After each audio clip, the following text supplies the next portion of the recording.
বাঙালির যে 12 মাসে 13 পার্বণ মহাজনরা করে গেছেন, এগুলো আমরা আনন্দগুলো শেষ হয়ে গেছে আমাদের, আস্তে আস্তে আমরা অন্যদিকে চলে যাচ্ছি। একটু মন দিয়ে শুনে নেবেন যে যেখানে বসে আছেন।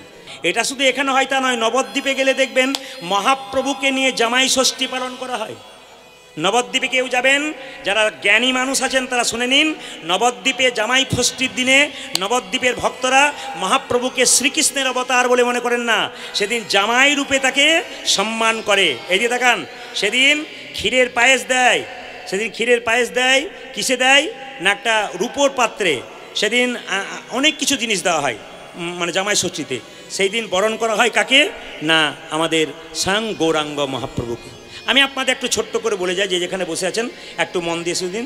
জামাই ষষ্ঠীর আসল তত্ত্বটা একটা উপকথা আছে, ছোট্ট কাহিনী আছে, আপনাদের বলে যায়, মায়েরা শুনে নিন। একটা বাড়িতে দুটো বউ ছিল, ছোট বউটা চুরি করে করে সব খেত।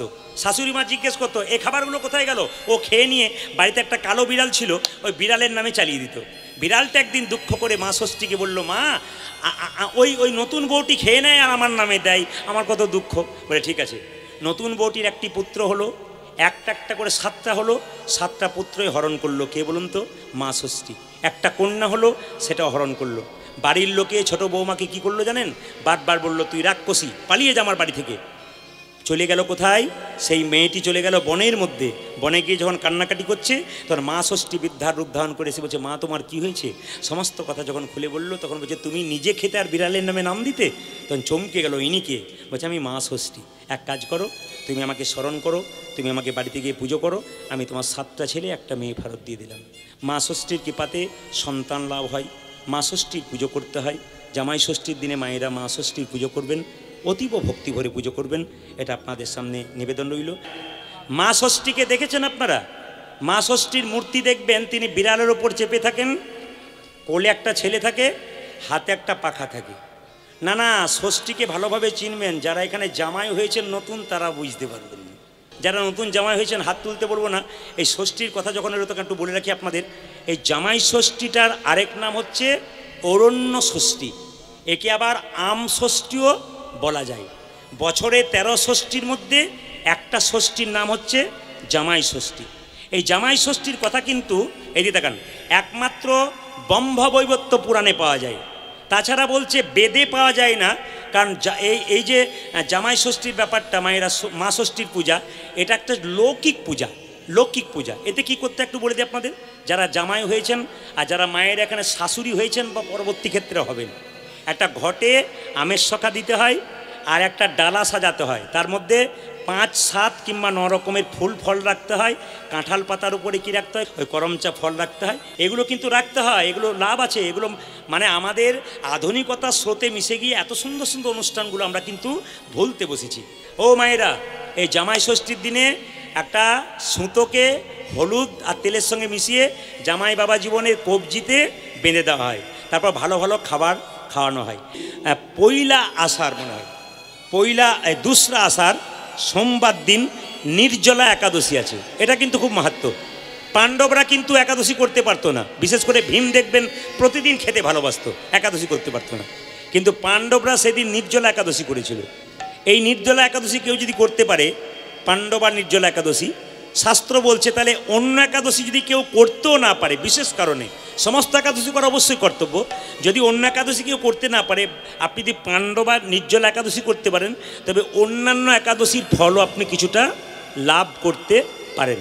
তাই আপনাদের কাছে নিবেদন রইল, আপনারা পাণ্ডবা নির্জলা একাদশী করুন। ও মায়েরা, যদি কেউ নির্জলা একাদশী করে ওটার নাম উত্তম একাদশী। আর যদি কেউ ফলমূল খেয়ে যদি কেউ ফলমূল খেয়ে বা দুধ বা দুধের পায়েস টায়েস খেয়ে যদি কেউ একাদশী করতে পারে, তবে সেটা হচ্ছে কি একটা উত্তম, একটা মধ্যম।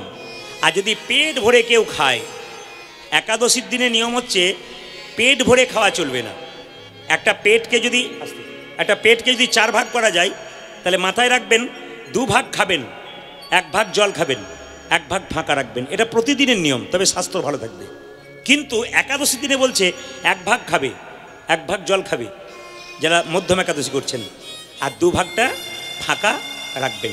এটা কিন্তু নিয়ম, খুব মাথায় রাখবেন। একাদশীর আগের দিনে কিন্তু ব্রাশ করে নিতে হয়, একাদশীর আগের দিনে জিভ পরিষ্কার করে নিতে হয়। আপনি আজকে করলে ভুল করছেন। কেন করছেন? একাদশীর দিনে লবণ খাওয়া উচিত নয়। তাহলে আপনি আগের দিনে যদি জিভ পরিষ্কার করলেন, আজ সকালে যদি করলেন, জিভ ছুলতে ছুলতে যদি জিভ কেটে যায়, আপনার একাদশী হবে না। শুধু তাই নয়, একাদশীর দিনে যদি আপনি যে পেস্টটা নিচ্ছেন তার মধ্যে লবণ থাকে, তাহলে আজকে একাদশী সকালবেলায় পেস্ট নিচ্ছেন, তাহলে তো আপনার একাদশী হলো না, আপনি লবণ খেয়ে ফেললেন। তাহলে সন্দক লবণ আপনাকে গ্রহণ করতে হবে, এই লবণ কিন্তু আপনার চলবে না। তাই আপনাদের কাছে নিবেদন রইল, আগের দিনে আপনি ব্রাশ করুন, পরের দিন সকালবেলায় গরম জল দিয়ে মুখটা ধুয়ে নিন, 21 বার কুলকুচ্ছি করুন, আপনার কিন্তু লাভ আছে। একাদশীর দিনে শুধুমাত্র উপবাস করবেন তা নয়, আপনাকে শর্ত করতে হবে, খারাপ কিছু দেখবো না, খারাপ কিছু ভাববো না, খারাপ কিছু শুনবো না, এই শর্তগুলো করতে হবে। একাদশী মানে আমি উপবাস করে নিয়েছি তা নয়, কিছু শর্ত আছে। খারাপ কিছু দেখবো না, খারাপ কিছু ভাববো না, খারাপ কিছু শুনবো না, আজকে ভালো কথাই শুনবো। আজকে বড় ভাগ্যবান এবং ভাগ্যবতী যে আজকে একাদশীর দিনে আপনি হরিকথা শুনতে পাচ্ছেন। শাস্ত্র বলছে একাদশীর দিনে কেউ যদি বসে বসে হরিকথা শুনতে পারে, যদি একাদশী পালনও করতে না পারেন, তবে কিন্তু আপনার কিছুটা লাভ হয়। আর যারা একাদশী করেছেন অথচ হরিকথা শুনছেন, তাদের তো বিরাট লাভ আছে। এই জন্য মায়েরা, আমি মালদা জেলায় গত একাদশীতে ছিলাম, একজন ভদ্রলোক বললো আপনি একাদশী করেছেন? বলে হ্যাঁ করেছি। তাহলে এক কাজ করুন, আপনাকে কিছু সেবা টেবার ব্যবস্থা করি, 4 বাটি ফল, 2 গ্লাস দুধ, তারপরে দুধের পায়েস, 3 বাটি সবজি, এসব দিয়েছেন। এই বলছি বেশি কিছু করতে পারলাম না। বললাম এরকম করলে আমি প্রতিদিন করবো, কোনো দিন বাদ দেবো না। যেটা নির্জলা একাদশী ওটা উত্তম একাদশী, ফলমূল সবজিকে মধ্যম একাদশী, আর আমাকে যে একাদশী করেছিল ওটা উত্তম নয়, মধ্যম নয়, ধমাধম একাদশী। তাই ধমাধম একাদশী করবেন না, অন্তত উত্তম মধ্যম একাদশী করুন। যিনি বুদ্ধিমান মনে করেন তাকে বলবো, আইনস্টাইনকে দেখুন, বিখ্যাত বিজ্ঞানী, জীবনে কোনোদিন আমিষ খায় নাই, ভক্ত ছিল। অ্যাপেলো চেন্নাই চলে যান, যারা বড় বড় ডাক্তারবাবু, বাঙালি ডাক্তার, টেবিলটার দিকে তাকাবেন, রাধাকৃষ্ণের ছবি আছে, তুলসী পাতা, বাতাসা আছে। আমেরিকা লন্ডন থেকে ফেরত ডাক্তারগুলো ভগবান বিশ্বাস করে চিকিৎসা করে। আর আমাদের সবচাইতে লজ্জার ব্যাপার, MA পাস করে একটা চাকরি পেয়ে গেলে সেভাবে আমার মতো পৃথিবীতে আর কেউ নাই আর কি, আমি বিরাট কিছু হয়ে গেলাম, আর আমার কোনো দরকার নেই, পেয়ে গেছি, কোনো অসুবিধা নেই, এইরকম একটা ব্যাপার আমাদের ভাবছি। এই জন্যে হিন্দু জাতি মরছে কেন বলুন তো? অন্যান্য ধর্মের মানুষ ধর্মীয় অনুষ্ঠানে কাতারে কাতারে ভিড় করে, বুঝুক আর না বুঝুক। আর আমাদের দেখবেন 3 ঘন্টা হলে খালি ধরি দেখে, আমার অম্বলে গণ্ডগোল আছে, যদি কিছু হয়ে যায় তোমার আরও বেশি অম্বল বাড়বে। কেন? যদি হরি নাম না শোনো। ভগবানের সুযোগ যখন পেয়েছো নাম শুনতে, এখানে সবাই বলবে এবং শুনবে। আজকে যে লীলাটি গাইব, লীলাটি গাইবার আগে বলে রাখি, নারী যদি নারীর মতো হয়, পুরুষ ওপরে ওঠে, নারী যদি আনারী হয়, পুরুষ নিচে নেমে যায়। নারী ছিল কে? পদ্মাবতী, জয়দেবকে গোবিন্দ চরণ পাইয়ে দিয়েছিল। নারী ছিল কে? রামী, রজকিনীর মেয়ে হয়ে চণ্ডীদাসকে পদকর্তা তৈরি করেছিল। নারী ছিল কে? রামকৃষ্ণদেবের স্ত্রী সারদা মা, যার জন্যে রামকৃষ্ণ ঠাকুর পরমহংসদেব তৈরি হয়েছিলেন। মায়েদের কাছে নিবেদন রইল, আপনি এমন নারী হন, আপনার স্বামী যেন ধর্মপথে এগিয়ে যেতে পারে, এমন বাধা দেবেন না যেন ধর্ম থেকে সরে যায়। তবে একটা কথা বলে রাখি, খুব দামি কথা, মেয়েরা যদি কৃষ্ণ ভক্ত হয়, স্বামী যদি মাতাল চরিত্রহীন হয়, মেয়েরা পারে স্বামীকে রাস্তাতে আনতে 100%। পৃথিবীতে বহু উদাহরণ আছে, সংসারে বহু মেয়েদেরকে দেখেছি তিলকমালা নিয়ে আছে, স্বামী মাতাল, কিন্তু কিছুদিন পরে দেখছি স্বামী সেই রাস্তা ধরেছে। কিন্তু স্ত্রী যদি বেঁকে যায়, স্বামী যদি সোজা পথে গোবিন্দের ভজন করে, স্ত্রী যদি না করে, সেই স্ত্রীকে সহজে পথে আনা কঠিন। একটা প্রমাণ কি, মায়াপুর নবদ্বীপে যাবেন, শিল প্রভুপাদের স্ত্রী, তিনি কিন্তু কৃষ্ণ ভক্ত ছিলেন না। শিল প্রভুপাদ দেশে দেশে নাম প্রচার করতেন, তিনি একতলার বাড়ির নিচে ক্লাস করছেন ভক্তদের নিয়ে, ভক্তির ক্লাস, আর ওপর তলায় বসে তার স্ত্রী পায়ের ওপর পা দিয়ে চা খাচ্ছে। এক সময় জিজ্ঞেস করছে শিল প্রভুপাদ, আমার পাণ্ডুলিপিগুলো কই? বলে বিক্রি করে চা খেয়ে নিয়েছি। তখন শিল প্রভুপাদ জিজ্ঞেস করেছিল, তুমি কি চাও, টি আর মি? টি আর মি, তুমি চা চাও না আমাকে চাও? সোজাসুজি উত্তর দিয়েছিল, টি নট ইউ, আমি চা চাই, আমি তোমাকে চাই না। সেদিন থেকে শিল প্রভুপাদ ঘর ছেড়েছিলেন। আপনাদের কাছে নিবেদন, নারী যেন আনারী না হয়, নারী যেন নারী হয়। শিক্ষা আছে কীর্তনের মধ্যে। সংসারে থেকে ভগবানকে পাওয়া যায় না, সংসারের বাইরে পাওয়া যায়। ঘর বাড়ি ত্যাগ করে বলে কৃষ্ণ হরে হরে, তুং দিয়ে যায় বৃন্দাবন, বাড়ি ছেড়ে তো চলে গেছে, ঘর যে তার মনে আছে, এই ত্যাগে পাওয়া যায় না শ্রীনন্দের নন্দন। শুনবেন, ঘর সংসার ত্যাগ করে বৃন্দাবনে যাচ্ছেন, মাঝ রাস্তায় মনে পড়ে গেল মেয়েটার বিয়ে হয় নাই, ছেলেটার চাকরি হয় নাই, এরকম কিছু চিন্তা যারা আছে গোবিন্দের চরণ পাবার চান্স তার নাই। কে পেয়েছিল? জনক ঋষি রাজা, যিনি পূর্ণত্যাগী ছিলেন, তিনি কোনোদিন সংসার ত্যাগ করেন নাই, সোনার পুরীতে বসে থাকতো, মনকে সে যে গোলকে রাখতো। এরকম যদি ত্যাগী হয়ে যায়, ভগবান কৃষ্ণের চরণ পাওয়া যায়। ও মায়েরা, আপনাদের দুভরি সোনা হলে মালা দোলাতে দোলাতে যান, দেখিয়ে দেখিয়ে। জনক রাজা তিনি ঋষি হলেন কেন? সোনার পুরীতে বসে থাকতো, মন রাখতো গোবিন্দের চরণে। আপনার গাড়ি বাড়ি টাকা পয়সা ধন দৌলত সব হবে গো, কিন্তু মন থাকবে তোমার গোবিন্দের চরণে। একটা একটা করে শুনবেন ভালো করে।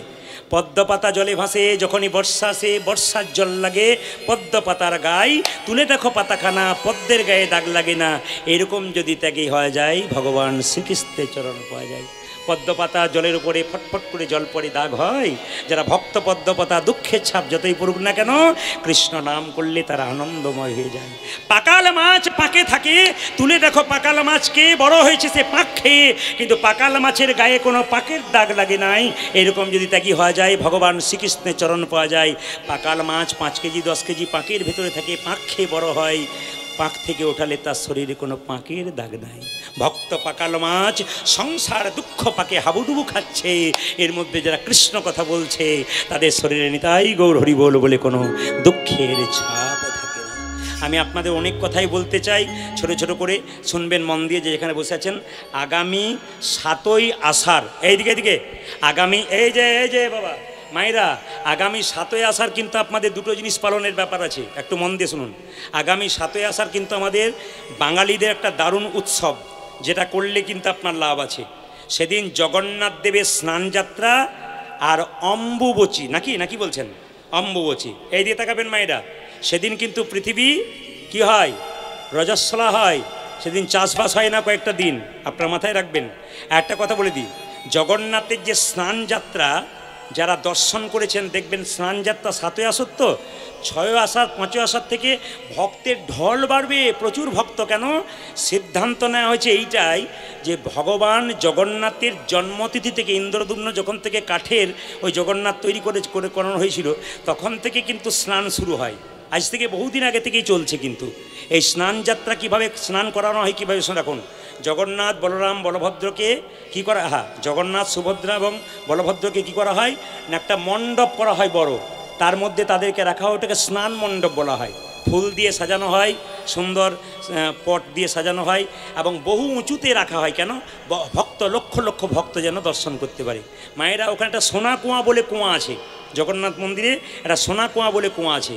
ওই কুয়ার জল 108 ঘড়া জল দিয়ে স্নান করানো হয় ভগবান জগন্নাথকে। আপনারা দেখবেন সোনা কুয়াতে বলা হয় যে ওতে নাকি সূর্যের আলো কোনোদিন প্রবেশ করতে পারে নাই সোনা কুয়াতে। ওই জল দিয়ে, শীতল জল দিয়ে ভগবান জগন্নাথকে স্নান করা হয়। তার মধ্যে সুগন্ধি দেওয়া হয়, তার মধ্যে আবার ওই ভেষজ যে সমস্ত উদ্ভিদ আছে সে সমস্ত দেওয়া হয়। আবার সবাই লক্ষ্য করুন, সেই সময় কিন্তু জগন্নাথ যখন স্নান করা হয় তখন একটা হালকা একটা লাল সিল্কে কাপড় পরানো হয় এবং লাল রঙের পাউডার মাখানো হয় জগন্নাথ দেবকে। এবং 14 দিন কিন্তু জগন্নাথ দেব বেরোয় না। কেন বলুন তো? জগন্নাথের নাকি সর্দি জ্বর হয় সেই সময়, এ কথা প্রচলিত আছে। তাই আপনাদের কাছে নিবেদন রইল, জগন্নাথ 14 দিন পরে আবার তিনি গুন্ডিচা মন্দিরে নাকি মাসির বাড়ি যায়। এই যাওয়ার আশাটাকে সোজা রথ এবং উল্টো রথ বলা হচ্ছে। এই আপনারা যদি বাড়িতে কেউ জগন্নাথ দেবকে স্নান করাতে চান, তবে গঙ্গা জল দিয়ে স্নান করাবেন, শুদ্ধ জল দিয়ে স্নান করাবেন, একটু প্রসাদ তৈরি করে প্রসাদ বিতরণ করবেন।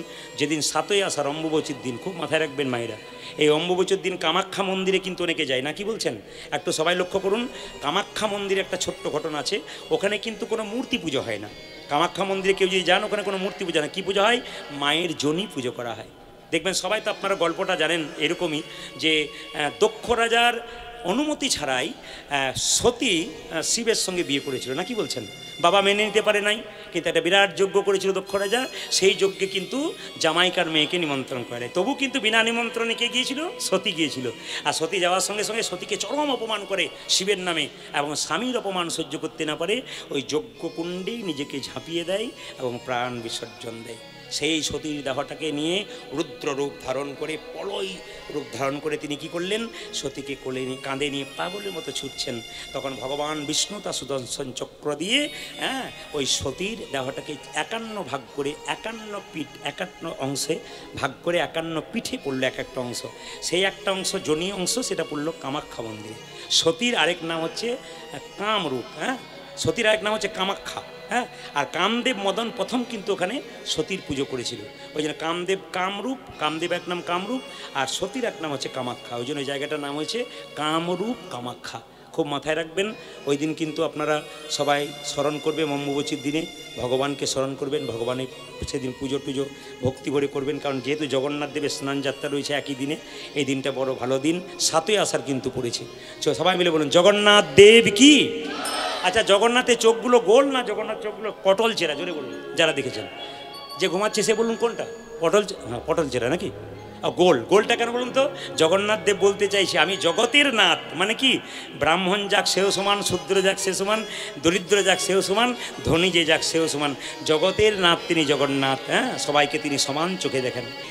ভক্তি যার কৃষ্ণ তার সর্বশাস্ত্র কয়, ভক্তি না থাকিলে কৃষ্ণ দেখিলেই কিবা হয়। এই জন্য ভক্তিটা আসল না। আমি আপনাদের বারবার বলবো, যে যেখানে বসে আছেন, একের পেছনে শূন্য দিলে কত হয়? জোরে বলুন। আপনারা বলবেন না, এরা বলো। একের পেছনে শূন্য দিলে কত হয়? 10। তার পেছনে শূন্য দিলে কত হয়? 100। তার পেছনে শূন্য দিলে কত হয়? তার পেছনে শূন্য দিলে কত হয়? 10,000। তার পেছনে শূন্য দিলে কত হয়? 1 লক্ষ। লক্ষ আমাদের কি? এক। কোথায়? গোবিন্দের চরণ। শূন্য দিয়ে গেলাম কিন্তু 1 দিলাম না, তবে শূন্যের কোনো দাম থাকবে না। শূন্য কারা? আমাদের দেহগুলো হলো শূন্য, আর গোবিন্দ হলো 1। যার দেহ শূন্যের পাশে 1 নামক গোবিন্দ নাই, তার জীবনের কোনো দাম নাই। তাই হরি বল। এই জন্য আপনাদের কাছে নিবেদন রইল, আপনারা ছোট ছোট কথাগুলো শুনবেন, কারণ এখানে অনেক মহাজন মানুষ আছেন। আমার প্রণম্য বাবা আছেন, জামগড়া থেকে এসছেন, ওনার কাছ থেকে আমি বহু সম্পদ পেয়েছি, যতটুকু পেয়েছি আশীর্বাদ। উনি বসে আছেন, ওনার কাছে কিছু বলা মানে আমার ধৃষ্টতা ছাড়া কিছু নয়। আশীর্বাদ নিয়ে আপনাদের সামনে শুধুমাত্র ছোট ছোট কথাগুলো বলবো, একটু মন দিয়ে শুনবেন। আজকে মহাপ্রভু বললেন, 10-5 সবে মিলে দাঁড়াইতে বসিয়া কীর্তন করহ সবে হাতে তালি দিয়া। এটা মহাপ্রভুর কথা, কিন্তু কীর্তন করবেন হাতে তালি দিয়ে। 10-5 সবে মিলে দাঁড়াইতে বসিয়া কীর্তন করহ সবে হাতে তালি দিয়া। সিরিয়াল দেখলে এটাই শিখবেন। কি শিখবেন? একজন 3জন মেয়েকে বিয়ে করেছে, 3জন আরও 6জনকে করেছে। এই গল্পই খালি শুনবেন, এতে কিছুই শিক্ষা হবে না। নোংরা হবে সমাজ, নোংরা হবে সংসার। হরিনামের লাইনে দাঁড়ান, আগে লাইনে দাঁড়ান, তবে তো ডাক পাবেন না। কি বলছেন? এখানে এসেছেন, ডাক পাওয়ার চান্স আছে। মায়েরা এইদিকে তাকান। বলছে, ভক্ত যদি কাই মনে কোনো বাঞ্ছা করে, ভগবানের সাধ্য নাই সেই বাঞ্ছা নাহি পুরে। ভগবান কিন্তু ভক্ত কিন্তু ভক্তের কাছে, ভগবানের কাছে গাড়ি বাড়ি টাকা পয়সা চায় না। ভক্ত ভগবানের কাছে প্রেম আর ভক্তি চায়। আপনারা সবাই মিলে ভগবানের কাছে এই প্রার্থনা করবেন, প্রভু যেন প্রেম আর ভক্তি আমাদের লাভ হয়, আমরা যেন কৃষ্ণ ভক্ত হতে পারি। যদি কেউ মন দিয়ে কীর্তন শুনছেন, মনটা এখানে লেগে গেছে, তার মনকে আপনি ছুটিয়ে দেবেন না, তাহলে কি হয়? বৈষ্ণব অপরাধ হয়। হরিনাম শুনতে কারো ভালো না লাগলে সে শুনবে না, বলতে ভালো লাগলে বলবে না, কিন্তু যে বলতে চাই, শুনতে চাই, তাকে যদি কেউ বাধা দেয়, তবে বৈষ্ণব অপরাধ হয়। তার প্রমাণ চাপাল গোপাল হয়েছিল। তা আপনারা মন দিয়ে শুনবেন, যে যেখানে বসে আছেন। বিল্লমঙ্গলের সঙ্গে চিন্তামণির প্রেম হয়ে গেল। আচ্ছা মায়েরা, কিছু মনে করবেন না, এই যে আস্তে আস্তে এই যে চিন্তামণির সঙ্গে প্রেম হয়ে গেল, চিন্তামণিটাকে আগে জানতে হবে। এই চিন্তামণি কি সত্যি প্রতিদাবৃত্তি করে? না, করে না। প্রমাণ কি? না, চিন্তামণি জন্মের পরে তার বাবা মা মরে গিয়েছিল। কাকা কাকিমার কাছে বড় হলো, যখন 16 বছর বয়স হলো, গ্রামের জমিদার বলল, চিন্তাকে ধরে নিয়ে আয়, শিকালের মতো ছিঁড়ে খাবো ওর দেহটাকে। চিন্তা দেখলো যে আমার দেহটাকে ছিঁড়ে খাবে। ওই জমিদার চিন্তা ছুটে চলল কোথায়? কৃষ্ণবেন্না নদীর পারে। একবারে জলের মধ্যে ঝাঁপ দিয়েছে, মৃত্যুবরণ করবে বলে। ওখানে পতিতালয়ের মেয়েরা স্নান করতে এসেছিল, চিন্তাকে ধরে বলল, তোর নাম কি? আমার নাম চিন্তা। আমাকে ছেড়ে দে, আমি মরবো। কেন মরবি? জমিদার আমার দেহটাকে ছিঁড়ে খাবে। পতিতা মেয়েরা বলল, চিন্তা নেই। বলে, কেন? তোর নাম চিন্তা, তোর চিন্তা নেই। আমরা পতিতাবৃত্তি করি, তুই আমাদের মেয়ের মতো, চল তোকে ওখানে গিয়ে রাখবো। মা যেমন মেয়েকে কাছে রাখলে কাউকে আঁচর দিতে দেয় না, সেরকম আমরা কথা দিলাম তোকে পতিতালয়ে রাখবো, কিন্তু আমরা দেহ বিক্রি করব, তোর শরীরে কেউ আঁচর দিতে পারবে না। এই চিন্তামণি পবিত্র জীবনযাপন করেছিল। চিন্তামণি পতিতালয়ে থাকতে বলে পতিতাবৃত্তি করেনি মা। সবাই লক্ষ্য করুন, সেই চিন্তামণির সঙ্গে যখন প্রেম হয়ে গেল, তখন হঠাৎ করে গ্রামের লোকেরা শিবশঙ্করকে বলল, ও ঠাকুর, এই ছেলের দিকে নজর দিয়েছ? বলে, কেন? তোমার ছেলে না ওই পতিতালয়ে যাওয়া আসা করে, যদি বন্ধ করতে না পারো তোমাকে আর তোমার ছেলেকে গ্রাম থেকে তাড়িয়ে দেবো। বাবা শিবশঙ্কর বিল্লমঙ্গলকে ডেকে বলল, বিল্ল, তুই নাকি পতিতালয়ে যাস? তখন বাঁশ মোটা হয়ে গেছে, এক কানে শুনলো, এক কানে বের করলো। শোন বাবা, গায়ত্রী মন্ত্র জপ কর, ভগবানের ভজন কর, তুই ব্রাহ্মণ কুলে জন্ম নিয়েছিস, জানতে এই কাজগুলো কর। এক কানে শুনলো, এক কানে বের করে দিল। এক সময় বিল্লমঙ্গলের বাবা মারা গেল। বিল্লমঙ্গলের কত বছর বয়সে বিল্লমঙ্গলের বাবা মারা গেল মায়েরা? বিল্লমঙ্গলে যখন 20 বছর বয়স, তখন বিল্লমঙ্গলের বাবা মারা গেল। কিছু মনে করবেন না মায়েরা, যে যেখানে বসে আছেন।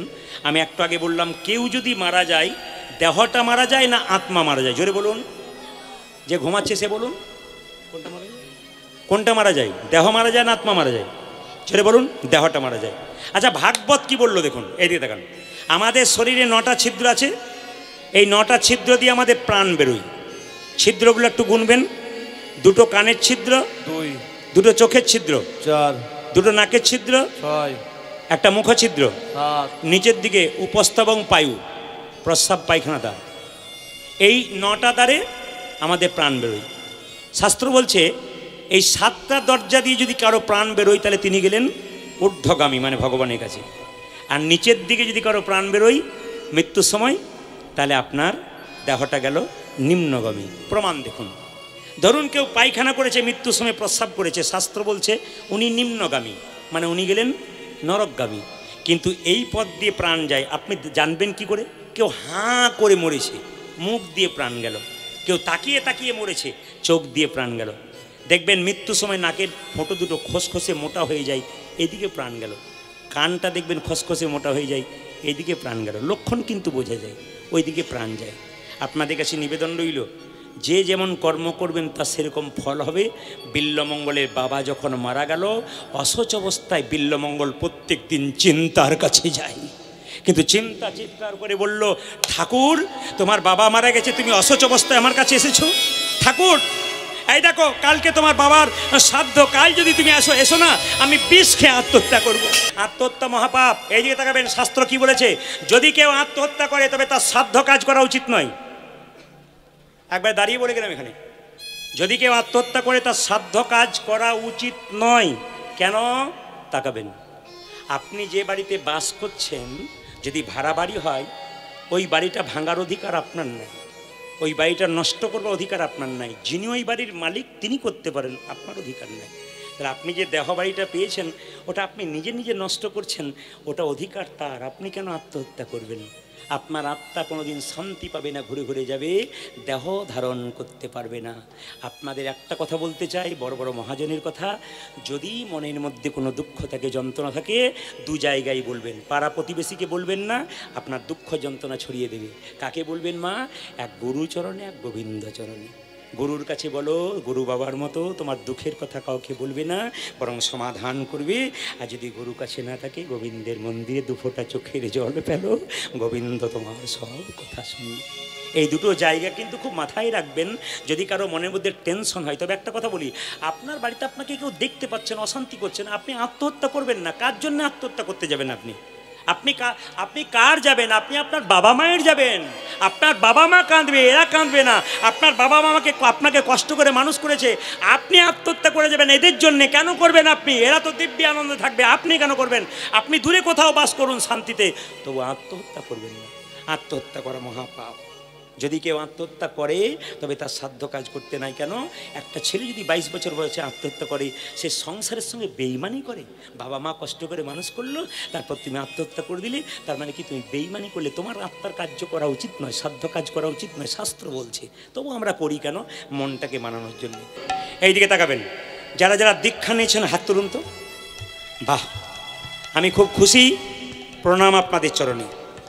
যদি কেউ দীক্ষা নেয় নাই, পাথরের ওপরে বীজ ফেললে যেমন গাছ হয় না, দীক্ষা নিলে তার শরীরটা পাথরের মতো গোবিন্দ সেবাই লাগে না। দীক্ষা যারা নেয় নাই, থালা থালা আপেল কলা মন্দিরে নিয়ে যান, ভগবান গ্রহণ করতে পারবে না। অনেকে প্রশ্ন করে, প্রদীপবাবু আমি রামায়ণ পাঠ করি, মহাভারত পাঠ করি, গীতা পড়েছি, আমি কি ভগবানের সেবা দিতে পারবো না? বলে আপনি অবশ্যই পারবেন না। বলে কেন? আপনি সেবাটা শিখবেন গুরুর কাছে, আপনি তো অধিকার পান নাই, অধিকারটা তো গুরু দেবে আপনাকে, আপনি সেবা করবেন কোথা থেকে?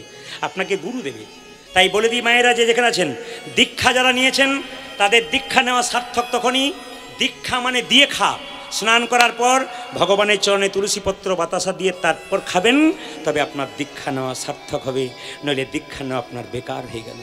সবাই লক্ষ্য করবেন, দীক্ষা মানে দেখা। জন্মের পর দুটো চোখ হয়, একটা ডান চোখ একটা বাম চোখ।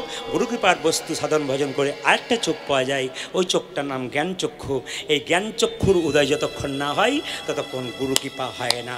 এই দিকে তাকাবেন, স্বামী বিবেকানন্দ ছোটবেলায় যখন নরেন নাম ছিল, তখন তিনি দক্ষিণেশ্বরে কালী মন্দিরে কালীঘাটে রামকৃষ্ণ দেবের কাছে বসে একই প্রশ্ন করেছিল যে ঠাকুর আমি মন্ত্র গুরুর কাছে নেব কেন? যে বইতে লেখা আছে সেই বইটার নাম বলে দাও, মুখস্থ করে বলবো, আমার গুরু মন্ত্র ভজন করা হবে না? আমার গোবিন্দ পাওয়া হবে না? হবে। ঠাকুর বলল হবে রে, গুরুর কাছ থেকে নিলেও হবে, বই থেকে পড়লেও হবে, তবে দুটো নেওয়ার মধ্যে তফাৎ আছে। বলে কি? বলে দেখ দেখ দেখ দেখ দেখ, তাকা তাকা তাকা তাকা তাকা তাকা। বলে কি তাকাবো? বলে গঙ্গাতে দেখ ওটা কি আসছে? বলে ডিঙি নৌকা। আচ্ছা ডিঙি নৌকাটা এখান থেকে চন্দননগর যেতে কত সময় লাগবে? নরেন বলল 4 ঘন্টা লাগবে। আচ্ছা তার পেছনে কি আছে? স্টিমার, ওটা কত সময় লাগবে? বলছে 1 ঘন্টা সময় লাগবে। বলছে হ্যাঁ রে, ডিঙ্গি নৌকাটাকে যদি স্টিমারের সঙ্গে বেঁধে দেওয়া হয় তবে ডিঙ্গি নৌকাটার কত সময় লাগবে? বলে স্টিমারের যত সময় লাগবে ডিঙ্গি নৌকার তত সময় লাগবে। গুরুদেবের ভজনরূপ দেহর সঙ্গে আমাদের ভজনহীন দেহটাকে যদি বেঁধে দেওয়া হয়, আমরাও গোবিন্দ চরণে নিতাই গৌর হরি বল। এই জন্য আপনাদের কাছে নিবেদন রয়েছে, গুরুর ভজনরূপ দেহটার সঙ্গে আমাদের ভজনহীন দিন নৌকাটাকে বেঁধে দিন, আপনার কৃপা হবে। বৈষ্ণবকে বাড়িতে সেবা করাতে হয়। বৈষ্ণবের বস কৃষ্ণ সর্বশাস্ত্রে কয়, সেই সব জানিল বৈষ্ণবের আশ্রয়। এদিকে শুনবেন, হাজার হাজার বটের ফল বট গাছে হয়, একটাও বট গাছে নিচে পড়ে চারা গাছ হয় না। পাখি থেকে স্টমাকে গিয়ে ছাতের কাঠ নিচে পায়খানা করে, তার থেকে বট গাছ হয়। হাজার হাজার লোকের মুখে কৃষ্ণ কথা শুনলে কৃষ্ণ প্রেম জাগবে না, যতক্ষণ না বৈষ্ণবের মুখে মধুমাখা নাম শুনবেন ততক্ষণ আপনার কৃষ্ণ প্রেম। এই দিয়ে তাকাবেন বাবা, বৈষ্ণব কেমন? না দপি শুনি যেন তররিব সৈস্তনা অমানেন মান যেন কীর্তনীয় সদাহরি। ও মায়েরা এইদিকে, এই বাবা হরে কৃষ্ণ। বৈষ্ণব কেমন? বলছে ঘাসের উপর পা দেবেন, ঘাস মাথা নিচু করবে, আবার পা উঠাবেন, ঘাস মাথা উঁচু করবে। বৈষ্ণবকে হাজার কথা বলবেন, ওই যে বৈষ্ণব মাথা নিচু করবে আর উঁচু করবে না। তররিব সৈস্তনা, গাছকে কাটবেন, যতক্ষণ না গাছ মাটিতে পড়ছে ছায়াদান করবে, ফলদান করবে। বৈষ্ণবকে হাজার আঘাত করুন, যতক্ষণ না মাটিতে না পড়বে ততক্ষণ কৃষ্ণ নাম শুনিয়ে যাবে। অমানেনও মান দেন, আমরা যাকে মান দিই না বৈষ্ণব তাকে মান দেয়। ধমনির পথ দিয়ে পেরিয়ে যাচ্ছি, একটা কুষ্ঠব্যাধি লোক ছটপট ছটপট করছে, হাত পায়ে পুঁজ হয়ে গেছে, মুখে পুঁজ হয়ে গেছে, আমি আপনি দেখলাম নাকে কাপড় চাপা দিয়ে চলে গেলাম। যিনি পরম বৈষ্ণব তিনি বলবেন, কিরে তো ডাক্তার দেখিয়েছিলি, তোর রোগ ভালো হয় নাই, আমার সঙ্গে কোলে কোল দিয়ে একবার হরি বল বল, তোর দেহ রোগ তো দূর হবে, তার সঙ্গে তোর ভবরোগ পর্যন্ত দূর হয়ে যাবে। আর কি? বৈষ্ণবের তিলক তুলসী মালা শিখাও কৌপিন বহিব্বাসে হরিনাম মুখে নিষেদিন, এই 5টি লক্ষণ বৈষ্ণবে থাকবে। একটু ছোট করে বলে দিই আপনাদের সামনে, আপনি এখানে গরুর হাটে গাভী কিনতে গেছেন, বাছুর কিনেছেন, গাভীকে দড়ি দিয়ে টানছেন কিন্তু গাভী আসছে না, বাছুরকে কোলে নিয়ে চলে যান, গাভী আপনার পেছন পেছন যাবে। ভগবানের মন্দিরে গিয়ে যেতে পারেন আপনি, কিন্তু বৈষ্ণবের চরণ ধরে কেউ যদি এগিয়ে যান, ভগবান আপনার পেছন পেছন নিতাই গৌর হরি বল। এই জন্য বৈষ্ণবকে কেউ অপমান করবেন না। হিন্দু জাতির প্রতিটি মানুষের কাছে বলবো, বৈষ্ণব দেখলে মাথা নত করবেন। আপনি যদি কোটি টাকা, কিছু মনে করবেন না, একটা সোনার কলসি যতটা দামি হোক না কেন, একজনের কাছে মাথা নত করতে, একটা গ্লাসের কাছে, সেটা আপনি কয়েকশো কোটি টাকার মালিক হতে পারেন। যদি বৈষ্ণবের চরণে মাথা না করতে পারেন তবে আপনার কোটি টাকার কোনো দাম। এই জন্য আপনাকে বৈষ্ণবের মাথা নিচে চরণে মাথা নত করতে হবে। এইদিকে সকালবেলায় কর দর্শন করলে তার ভগবান দর্শন হয়। আমি আপনাদের সুন্দর করে বলতে চাই, চাণক্য পণ্ডিত একটা কথা বলেছিলেন, প্রভাতে স্ত্রী প্রসঙ্গত, এই দিয়ে দেখান, প্রভাতে স্ত্রী প্রসঙ্গত, দ্বিপহরে দ্যুতক্রিয়া, আর রাত্রে চৌর প্রসঙ্গত। সকালবেলায় স্ত্রী প্রসঙ্গ নিয়ে আলোচনা করুন, দুপুরবেলায় জুয়া খেলা নিয়ে দ্যুতক্রিয়া আলোচনা করুন, আর রাত্রিবেলায় চোরের সম্বন্ধে আলোচনা করুন। আপনারা সব ভয় খেয়ে যাচ্ছেন, আর চাণক্য পণ্ডিতের ওপর পণ্ডিত এই কথা বললো কেন? সকালবেলায় স্ত্রী প্রসঙ্গত মানে কি?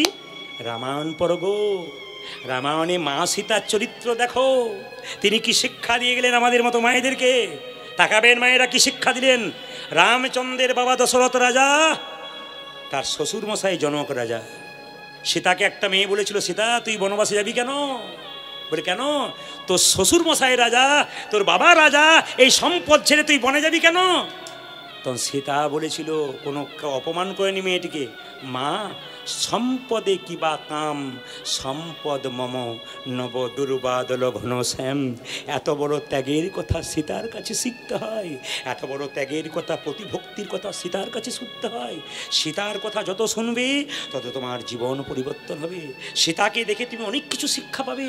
বড় বড় পণ্ডিতের কাছে বসো, বড় বড় গান শোনো, বড় বড় কথা শোনো, দেখবে সীতা চরিত্র শুনলে মায়েদের জীবন পরিবর্তন হবে। সকালবেলায় স্ত্রীর প্রসঙ্গাত ভোরবেলায়, আর দুপুরবেলায় দ্যুতক্রিয়া মানে মহাভারতের কথা আলোচনা করবো, যেখানে দ্যুতক্রিয়া আলোচনা করা আছে। আর সন্ধ্যাবেলায় রাত্রিবেলায় চোর প্রসঙ্গাত। কোন চোর? এই চোর নয়, জগতের চোর। কে? ভগবান শ্রীকৃষ্ণ। তিনি ইন্টারন্যাশনাল চোর। এই দিকে তাকাবেন, তিনি ইন্টারন্যাশনাল চোর। মায়েরা, এই জগতে কেউ যদি চুরি করে, কিছু নিয়ে যায়, কিছু রেখে যায়, কিন্তু গোবিন্দ চোর যদি কারো ঘর একবারে চুরি করে, তবে তাকে পথের কাঙালি করে দেয়। ভগবান কেমন চোর দেখো। মায়েরা বলে না ছেলেগুলোকে, যার ছেলে যত লড়াই তার ছেলে তত খায়, তুই বড় ছ্যাঁচড়া বটিস। যার ছেলে যত খায় তার ছেলে তত লড়াই। মায়েরা বলেন না তুই বড় ছ্যাঁচড়া। এই ভগবানের 6 চোর থেকে ছ্যাঁচড়া। ভগবান 6টা পদ্ধতি চুরি করেছিলেন। কি? বৃন্দাবনের প্রসিদ্ধ নবনীত চরং, বৃন্দাবনের নবনী চুরি করেছিল। আর কি? গোপীগণাং দুকুলস্য চুরং, গোপীদের বসন চুরি করেছিল। রাধে কায় হৃদয়স্য চুরং, রাধারানীর হৃদয় চুরি করেছিল গো। আর কি?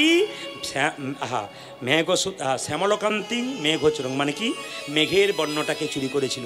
পলাশিতাং সর্বস্ব চুরং, যে তোমার নাম লয় তার সব কিছু চুরি করে তাকে পথের ভিখারি করে দাও।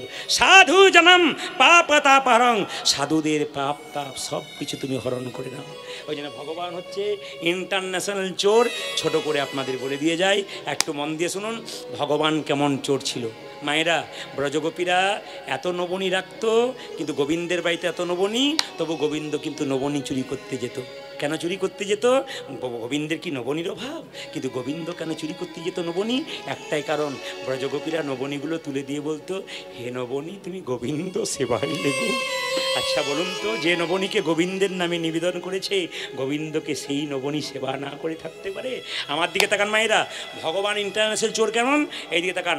একদিন নালিশ করতে এসছে যশোমতির কাছে ব্রজগোপীরা। যশোদে বলে কি, চোরের মায়ের বড় গলা, তোর ছেলের দিকে নজর রেখেছিস? বলে কেন? তোর বাড়িতে এত নবনী, তুই বলিস খুব খাই। ওই তো কেমন খাই বোঝা যাচ্ছে, আমাদের নবনী চুরি করে চলে আসে। যশোমতি বলছে, শোন, কিছু মনে করবি না, আগে উত্তর দে। তোরা ঘরে থাকিস না, আমার ছেলে নবনী চুরি করে নেই? এক কাজ করবি, কি করে আমার ছেলে নবনী চুরি করে? বলছে, আমরা যখন বাড়িতে কাজ করি বাড়ির বাইরে, তখন তোর ছেলে কি করে জানিস? তোর ছেলে তখন সব গাভীগুলো দড়িগুলো খুলে দেয়, আর বাছুরগুলোতে দুধ পান করতে থাকে, আর আমি যখন এই গাভীগুলোকে বাঁধতে যাই, সেই ফাঁকে তোর ছেলে নবনী চুরি করে চলে যায়। বলছে, এমন চালাক আমার ছেলে? বলছে, তাহলে এক কাজ করবি, যে ঘরে নবনী রাখবি অন্ধকার করে দিবি, ঢুকতেই পারবে না। বলছে, তোর গোপালকে যদি অন্ধকার ঘর করা যায় বাবা, তোর গোপাল যে ঘরে ঢুকে যায় সে ঘর যে আলো হয়ে যায়। কারো যদি হৃদয় মন্দিরে কৃষ্ণ নাম জাগে নাই, যদি এখানে একবার ঢুকতে পারে হৃদয় মন্দির আলো হয়ে যায়। আচ্ছা এক কাজ করবি, নবনী রাখবি, শেখাতে রাখবি, শেখাতে তুলে রাখবি। বলছে, তুলে দেখেছি, ওতে গন্ডগোল হয়ে গেছে। বলে কেন? তোর গোপাল তো একা আসে না, এর কাঁধে ওর কাঁধে চেপে যখন নাগালে পায় না, তখন এইরকম করে বাঁশিতে করে খুঁচে দেয়, হা করে দেয়, গড় গড় করে পড়ে যায়। বলছে, তাই নাকি? এত আমার ছেলে চালাক? বলে হ্যাঁ। বলছে তাহলে এক কাজ করবি, নবনী রাখবি না, হাঁড়িটা ফাঁকা রেখে দিবি, তাহলে আর যাবে না, বারবার ঘুরে আসবে নবনী না পেয়ে। বলছে সেটা করে আরও বিপদে পড়েছি। বলে কেন?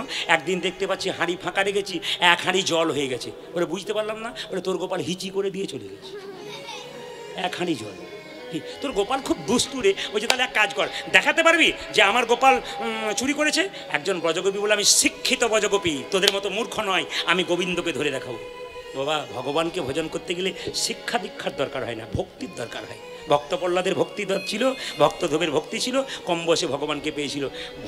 ভক্তির দরকার হয়। সবাই লক্ষ্য করুন, মায়েরা এদিকে দেখান, একটা শিক্ষিত ব্রজগোপী কী করেছে?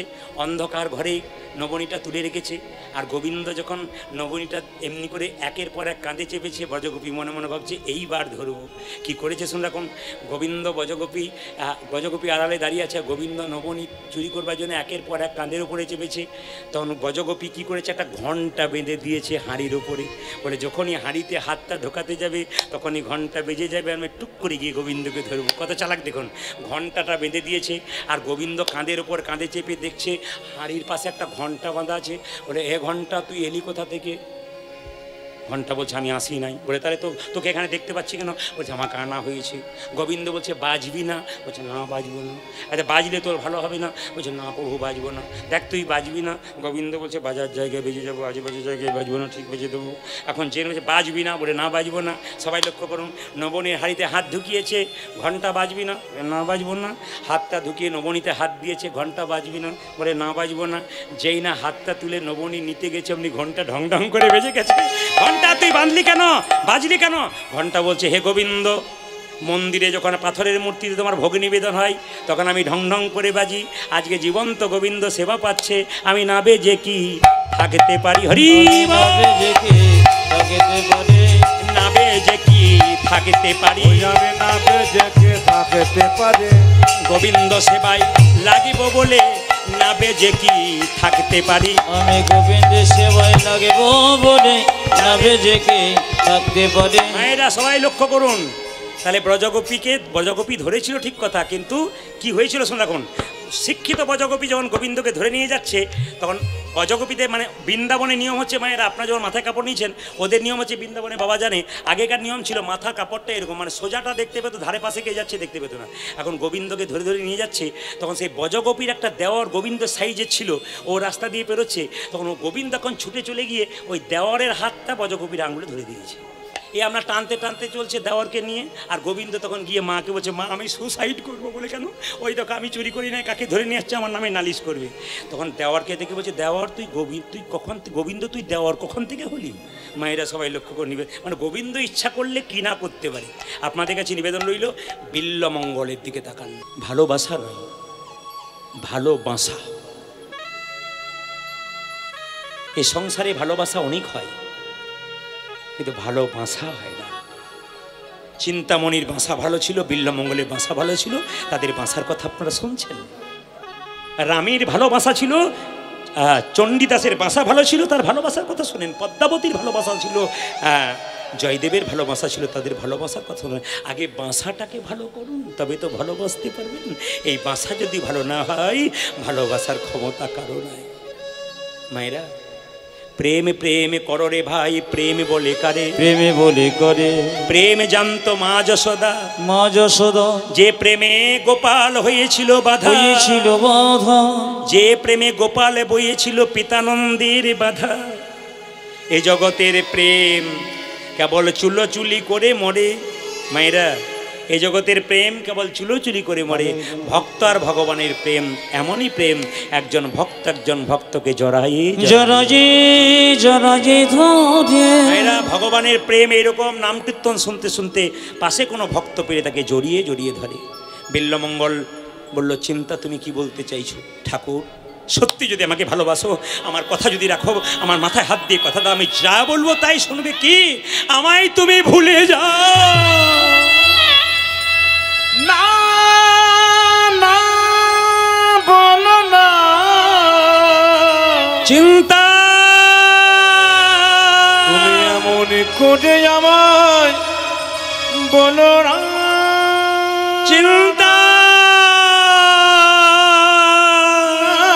বলো না। যাও ঠাকুর, কিছুদিনের জন্য আমায় ভুলে যাও। তুমি আমার রাধাকৃষ্ণের ছবিকে নিয়ে বৃন্দাবনের পথে চলে যাও। যেদিন তুমি রাধাকৃষ্ণের চরণ পাবে সেদিন আমাকে স্মরণ করো। দেখতে পাবে একদিন আমি রাধাকৃষ্ণের চরণ তুমি পেয়ে যাবে। আমি তোমার পাশে বসে রাধা গোবিন্দের চরণ সেবা করব। তুমি হবে কৃষ্ণের দাস, আমি হব দাসী। ও ঠাকুর, সত্যি ভালোবাসো যদি কৃষ্ণের দাস হয়ে যাও। বিল্লমঙ্গল রাধাকৃষ্ণের ছবি নিয়ে চিন্তাকে কথা দিয়ে চলল বৃন্দাবনের পথে, আর গাইতে গাইতে যাচ্ছে, ওই আমি কোথায় গেলি পাবো গো দেখা, দেখো আমার ঘন শ্যাম, আমার ঘন শ্যাম। উলধ্বনি। ওই আমি কোথায় গেলে পাবো গো দেখো, আমায় কোনো শ্যামে, আমায় কোনো শ্যামে। কোথায় গেলে পাবো গো দেখা, আমার ঘন শ্যাম, আমার ঘন শ্যাম। হরি হরি বল। ওই আমি কোথায় গেলে পাবো গো দেখা, আমার ঘন শ্যাম, আমার বাঁকা কোথায় আমার কৃষ্ণ কানা, ওরে কোনো